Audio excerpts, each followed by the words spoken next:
Hello viewers, তো KP constable interview class number 08। আজকে তোমাদের সাথে কলকাতা পুলিশ কনস্টেবলের ইন্টারভিউ রিলেটেড গুরুত্বপূর্ণ 6টা টিপস তোমাদের বলবো। এই 6টা টিপস যদি তুমি মনে রাখো বা দেখে যাও, অবশ্যই তোমাদের কিন্তু ইন্টারভিউতে কাজে লাগবে। দেখো, অনেকেই তোমরা বিভিন্ন জায়গায় শুনেছো বা দেখেছো যে দুই বন্ধু যখন ইন্টারভিউ দিতে যায় তখন একজনে বলে যে আমাকে স্যার যতগুলো কোশ্চেন ধরেছিল 6টার মধ্যে 6টা কোশ্চেন আমি পেরেছি, কিন্তু আমাকে নম্বর দিয়েছে 15-র মধ্যে 9। কিন্তু আমারই ঠিক একজন বন্ধু যে 6টার মধ্যে 4টা কোশ্চেন দিয়েছে, তাকে ইন্টারভিউতে 10 দিয়েছি। তো কেন এরকম হয়? তার থেকে বেশি কোশ্চেন পারা সত্ত্বেও কেন আমি তার থেকে 1 নম্বর কেন কম পেলাম? তো তোমাদের এই ভিডিওতে বলবো শুধুমাত্র সিলেবাস ইন্টারভিউর জন্য যে সমস্ত টপিকগুলি বা যে সমস্ত পয়েন্টগুলো আমি তোমাদের বলছি সেগুলো দেখে যাচ্ছ, ভালো কথা, কিন্তু সেগুলো ছাড়াও ইন্টারভিউতে কিন্তু আরো কিছু জিনিস তোমাদের লক্ষ্য করে থাকে। তো কি সেই জিনিস?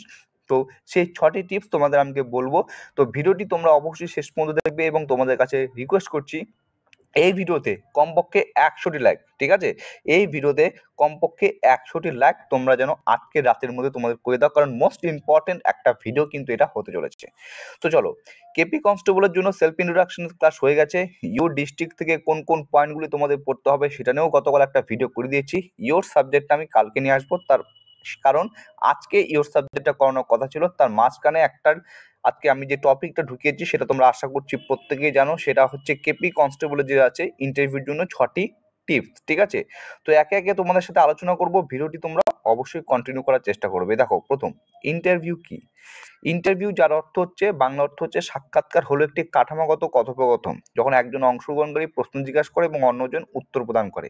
সাধারণ ভাষায় সাক্ষাৎকার শব্দটি একজন সাক্ষাৎকার গ্রহণকারী এবং সাক্ষাৎকার গ্রহণকারীর মধ্যে একে অপর কথোপকথনকে বুঝিয়ে থাকে। এবার যে টপিকটি নিয়ে আমরা আলোচনা করব সেটা হচ্ছে ইন্টারভিউ দেওয়ার নিয়ম বা ইন্টারভিউ বোর্ডে কিভাবে কথা বলবেন। আমি তোমাদের সাথে 6টি গুরুত্বপূর্ণ টিপস আলোচনা করতে চলেছি, ঠিক আছে? তো প্রথমত দেখো, ইন্টারভিউ দিতে যাওয়ার আগে আমাদের অনেক চিন্তা হয়।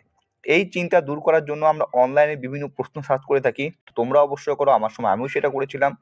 দেখা গেছে অনেকের জন্য কোচিং সেন্টারেও ভর্তি হয়, অনেকে এর জন্য কোচিং সেন্টারেও ভর্তি হয়। যে সমস্ত প্রশ্ন আমরা খুঁজে থাকি, যেমন ইন্টারভিউ দেওয়ার নিয়ম, ইন্টারভিউতে বসার নিয়ম, ইন্টারভিউতে নিজের সম্পর্কে কিছু বলুন, প্রশ্নটির উত্তর কিভাবে দেব, এরকম আরো অনেক কিছু প্রশ্ন আমরা কিন্তু খুঁজে থাকি। তো এ প্রসঙ্গে তোমাদের যে কথাটা আমি বলতে চলেছি সেটা তোমরা একটু ভালো করে লক্ষ্য করো, যে একটা জিনিস মনে রাখবে, যে আপনার উপস্থিত বুদ্ধি, নিজেকে বোঝানোর ক্ষমতা, কমিউনিকেশনের দক্ষতা আপনাকে অন্যের থেকে যোগ্যতর করবে। নিজের ভাষাতেই আত্মবিশ্বাস থাকতে হবে, তাহলে আপনি নিজেকে ঠিকভাবে উপস্থাপন করতে পারবেন। আর একটা বড় গুণ হচ্ছে উপস্থিত বুদ্ধি। প্রথমত নিজেকে আত্মবিশ্বাস বাড়িয়ে তুলতে হবে। আত্মবিশ্বাস সম্পূর্ণরূপে প্রত্যেকের যেন মনের ব্যাপার। আপনার পড়াশোনা এবং প্রস্তুতি আপনার মনের জোর তৈরি করবে। তোমার আত্মবিশ্বাস তখনই বাড়বে যখন তুমি ইন্টারভিউর জন্য যে সমস্ত টপিকগুলো বা ক্লাসগুলো তোমাকে আমি দিয়েছি সেগুলো তুমি যদি ভালো করে দেখে যাও, তাহলে অবশ্যই তোমার মনে একটা জোর তৈরি করবে এবং মনের জোর মানে তোমার ভিতরে একটা আত্মবিশ্বাস জন্মাবে। আর সেটা ফুটে উঠবে তোমার আচরণে। একই সঙ্গে তোমার কথাবার্তা চালানোর দক্ষতাও বাড়াতে হবে, আপনার কমিউনিকেশন স্কিল সব ক্ষেত্রেই কাজে লাগবে, ঠিক আছে? তো এই জিনিসগুলো তোমাদের অবশ্যই মনে থাকবে। এর পরবর্তীতে দেখো, ইন্টারভিউ দেওয়ার কিছু নিয়মাবলী। এখানে ইন্টারভিউ দেওয়ার কিছু নিয়মাবলী তোমাদের সামনে তুলে ধরছি, একে একে প্রত্যেকটা দেখার চেষ্টা করো। দেখো, ইন্টারভিউ দেওয়ার কিছু নিয়মাবলীর মধ্যে প্রথমত যেটা বলছি সেটা হচ্ছে, ইন্টারভিউতে তোমাকে যে সমস্ত প্রশ্ন স্যাররা ধরছে সেই সমস্ত প্রশ্নগুলি মন দিয়ে শোনো। প্রশ্নের মানে অর্থাৎ ইন্টারভিউ কি জানতে চাইছে আপনার থেকে তারা কি জানতে চাইছে তার নিহিতার্থ বুঝে নিন। অনেক ক্ষেত্রে কি হয়, ইন্টারভিউ স্যাররা কোশ্চেন ধরে, প্রার্থী ঠিক মতো শুনতে পারে না, ঠিক আছে? তো অন্যরকম সেন্সে থাকবে না, সরাসরি চোখ কান মুখ সবকিছু খুলে রাখবে এবং প্রশ্ন বোঝার চেষ্টা করবে যে তারা এই প্রশ্নের মাধ্যমে কি উত্তর তোমার কাছ থেকে জানার চেষ্টা করছে। এটা কিন্তু তোমরা অবশ্যই ভালো করে দেখবে, শুনে নেবে, ঠিক আছে? দ্বিতীয়ত, যে প্রশ্নটা করবে সেই প্রশ্নের যদি উত্তর তোমার যথাযথ জানা থাকে তো অবশ্যই যথাযথ উত্তর দিবে, এবং উত্তরটা দিবে যে সেটা দিবে হচ্ছে পরিষ্কার উচ্চারণে, ততটাই জোরে যাতে প্রশ্নকর্তারা সবাই স্পষ্ট শুনতে পান, ঠিক আছে? অর্থাৎ তোমার গলার স্বরটা কেমন হবে? একটু উচ্চস্বর হবে, খুব নরম হবে না বা খুব বেশি উচ্চস্বর হবে না, ঠিক আছে? এমন ভাবে তোমাকে উচ্চারণ দিতে হবে বা বলতে হবে প্রশ্ন উত্তর, যাতে ইন্টারভিউতে যারা বসেছে, তোমাকে যারা ইন্টারভিউ প্রশ্ন করছে, তারা প্রত্যেকে যেন প্রশ্ন শুনতে পায়। তৃতীয়ত হচ্ছে, দেখো, তোমাদের ইন্টারভিউ বোর্ডে একাধিক প্রার্থী থাকবে, ঠিক আছে? একাধিক প্রার্থী মানে আমি এখানে বলতে চাচ্ছি ইন্টারভিউ বোর্ডের মাস্টার থাকবে, তোমরা প্রত্যেকে জানো। তৃতীয় পার্টটা যদি একটু ভালো করে দেখে নিই, দেখো একটু অসুবিধা হয়েছিল সে কারণেই ছিটকে গেছে। তৃতীয় পার্টটা হচ্ছে বোর্ডে একাধিক ইন্টারভিউ থাকতে পারে। প্রশ্ন যার কাছ থেকে আসুক না কেন উত্তর দেওয়ার সময় প্রত্যেকের দিকে তাকিয়ে উত্তর দিতে হবে। এর কারণ হলো শুধুমাত্র একজনের দিকে তাকিয়ে উত্তর দিলে বাকিরা কর্পোরেট সাইকোলজি অনুযায়ী ভাববেন তাদের গুরুত্ব দেওয়া হচ্ছে না, কিংবা ছেলে বা মেয়েটি যথেষ্ট আত্মবিশ্বাসী নয়, ঠিক আছে, এরকম তারা ভাবলেও ভাবতে পারে। তো বোর্ডে স্যাররা থাকবে, তো কোনো একজন যদি তোমাকে প্রশ্ন করে, ঠিক আছে, তো উত্তর যখন দিবে, এক্ষেত্রে বলার চেষ্টা করছি তোমরা প্রত্যেকের দিকে তাকিয়ে উত্তর দেওয়ার চেষ্টা করবে। যিনি প্রশ্ন করছেন তার দিকে তাকিয়ে শুধু উত্তর দিবেন না, এর পাশাপাশি যখন উত্তরটা বলবেন সবার দিকে তাকিয়ে উত্তরটা বলার চেষ্টা করবে, ঠিক আছে। চতুর্থত দেখো হচ্ছে নিজের সত্যতা এবং নীতিবোধ যথাসম্ভব উত্তরের মধ্যে দিয়ে বুঝিয়ে দেওয়ার চেষ্টা করো। এটার মানে হচ্ছে যখন তোমাকে কোনো একটি প্রশ্ন ধরবে, তুমি সেই প্রশ্নের উত্তর যদি সঠিকভাবে জেনে থাকো তাহলেই তুমি এই প্রশ্নের উত্তরটা দিবে। তুমি জানো না প্রশ্নটি, তুমি উত্তর ঠিক মতো জানো না, কিন্তু স্যারদের সামনে তুমি একটি বানিয়ে বা ভুল উত্তর দেওয়ার চেষ্টা করছো, তো এরকম করবে না। যদি না জানা থাকে তো সরাসরি বলে দেবে, স্যার এটা আমার জানা নেই, ঠিক আছে, বা এই মুহূর্তে আমার মনে পড়ছে না। তো বানিয়ে বলার কিছু দরকার নেই, এর জন্যই বলেছে চতুর্থ পয়েন্টটাতে যে নিজের সত্যতা এবং নীতিবোধ যথাসম্ভব উত্তরের মধ্য দিয়ে বুঝিয়ে দেওয়ার চেষ্টা করবেন।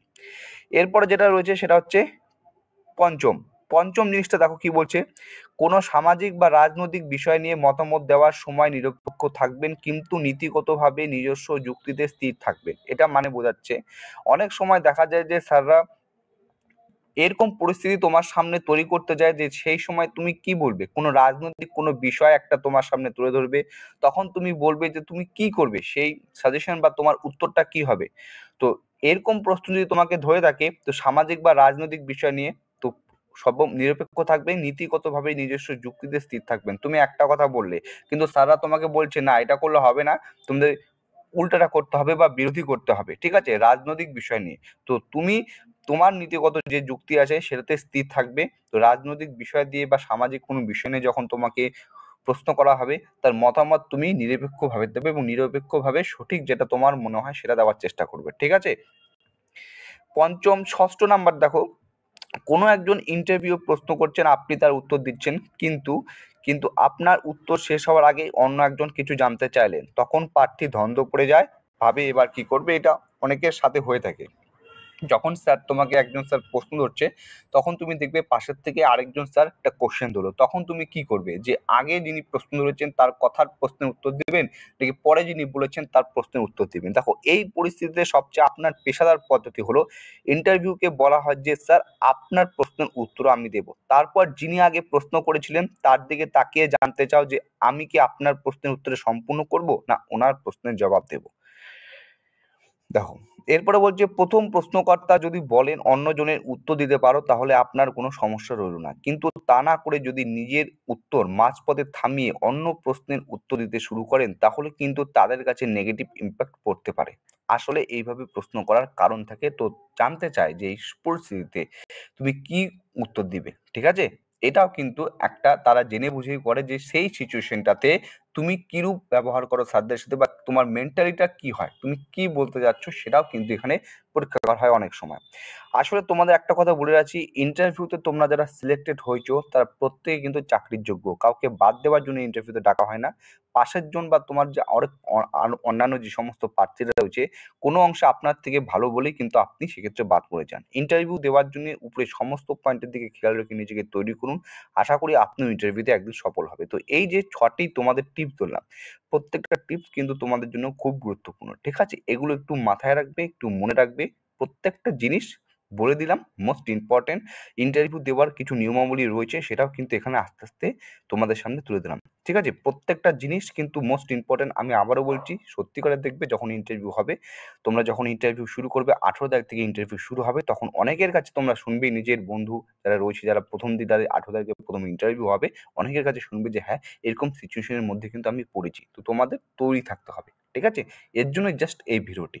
তো রেডি থাকবে, এরকম পরিস্থিতি সিচুয়েশন করে থাকে এবং তোমার সেই মেন্টালটা কেমন রয়েছে, তোমাকে কিভাবে প্রিপেয়ার হতে হবে তার জন্য কিন্তু আগের থেকে এই সমস্ত টিপগুলা একমাত্র এই সরকারি জব আপডেট ইউটিউব চ্যানেলে তোমাদের সামনে তুলে ধরার চেষ্টা করছি। ঠিক আছে? অবশ্যই আরো অনেক ভিডিও নিয়ে আসবো, হাতে সময় রয়েছে। প্রত্যেকদিন নতুন না কিছু জানতে পারবো। তোমাদের প্রত্যেকটা প্রশ্নের যথাযথ উত্তর দিব। সমস্ত কিছু তোমরা ইন্টারভিউর জন্য এখানে সম্পূর্ণ ফ্রিতে পেয়ে যাবে। চলো আজকের ভিডিওটি এতটুকুই ছিল।